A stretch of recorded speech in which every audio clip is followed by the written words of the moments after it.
नमस्कार और स्वागत है आपका the middle class mistake podcast series में। नमस्कार।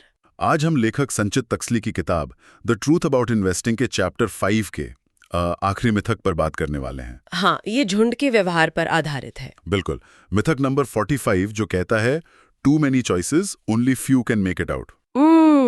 और इसका जो सबटाइटल है वो तो बहुत ही आम धारणा है। हाँ, 100-150 कंपनियों में से 10-15 पैसा बना के दे देंगी। सही बात है, ये सोच बहुत आम है। तो चलिए इसी की गहराई में उतरते हैं और देखते हैं कि कैसे बहुत ज्यादा विकल्प हमें एक तरह के जाल में फंसा सकते हैं। बिल्कुल, ये एक बहुत बड़ी पहेली है।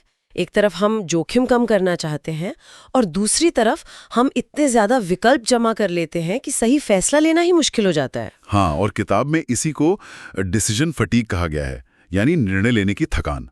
बस उम्मीद करते हैं कि सैकड़ों टिकटों में से कुछ तो जैकपॉट लगी जाएंगे।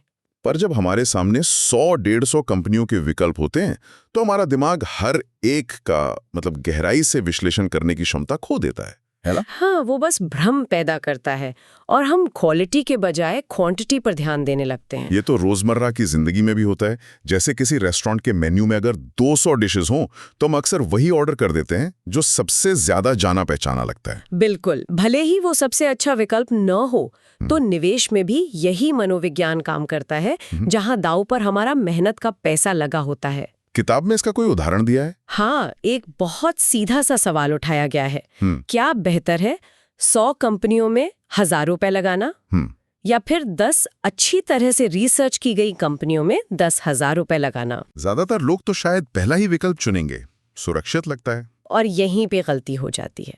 और दिलचस्प बात यह है कि आंकड़े एक कड़वी सच्चाई दिखाते हैं। अच्छा, वो क्या है? लेखक बताते हैं कि 30 साल जैसे लंबे समय में भी 100 में से सिर्फ, आप अंदाजा लगाइए, सिर्फ 5 या 10 कंपनियां ही वो जादुई 100 गुना रिटर्न दे पाती हैं। अरे वाह, सिर्फ 5 से 10? हाँ, इसका मतलब है कि बाकी 90% कंपनियां या तो औसत रहती हैं या डूब जाती हैं। तो 100 कंपनियों पर दांव लगाकर हम असल में अपनी सफलता की संभावना को बढ़ा नहीं रहे, बल्कि अपने मुनाफे को कमजोर कर रहे हैं। बिल्कुल, क्योंकि हमारी ज्यादातर पूंजी औसत या खराब प्रदर्शन करने वाली कंपनियों में फंसी रह जाती है। लेकिन एक मिनट, हमें तो हमेशा सिखाया जाता है कि don't put all your eggs in one basket, यानी सारे अंडे एक ही टोकरी में मत रखो।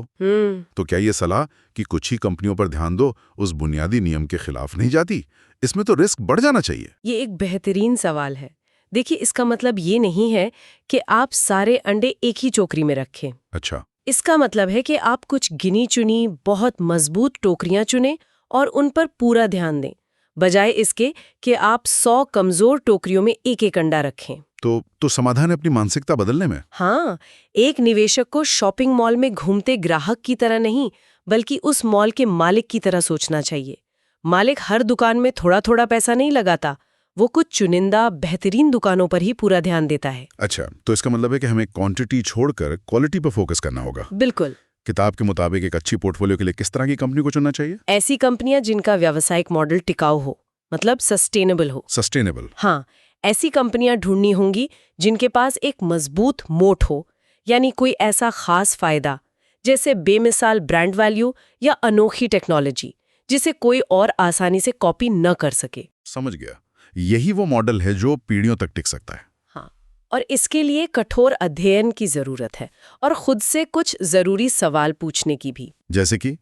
जैसे कि हम कुल कितनी पूंजी लगा रहे हैं, हम असल में कितनी कंपनियों पर लगातार नजर रख सकते हैं, ये जरूरी है। और हमें कितने समय तक निवेशित रहना है, और सबसे जरूरी सवाल, क्या इस कंपनी का बिजनेस मॉडल इतना मजबूत है कि ये अगली पीढ़ियों के लिए भी प्रासंगिक रहेगा? ये सवाल हमें तर्कसंगत और गणनात्मक बनाते हैं। एकदम। तो ये तो बिल्कुल साफ हो गया। मतलब निवेश का लक्ष्य सैकड़ों कंपनियों में छोटे छोटे दांव लगाकर एक विजेता को ढूंढना नहीं है, बल्कि कुछ बेहतरीन व्यवसायों का एक तरह से जानकार मालिक बनना है, जिन्हें हम समझते हैं और जिन पर हमें भरोसा है। एकदम सही। सफलता की कुंजी इसी में छिपी है। वाह, ये तो सोचने का बिल्कुल नया नजरिया है। जिसे हम सुरक्षा के लिए किया गया विविधीकरण समझ रहे हैं, वो असल में हमारे अनिर्णय और जानकारी की कमी का नतीजा हो सकता है। बिल्कुल हो सकता है। सच में सोचने वाली बात है। जय गुरुदेव। जय गुरुदेव।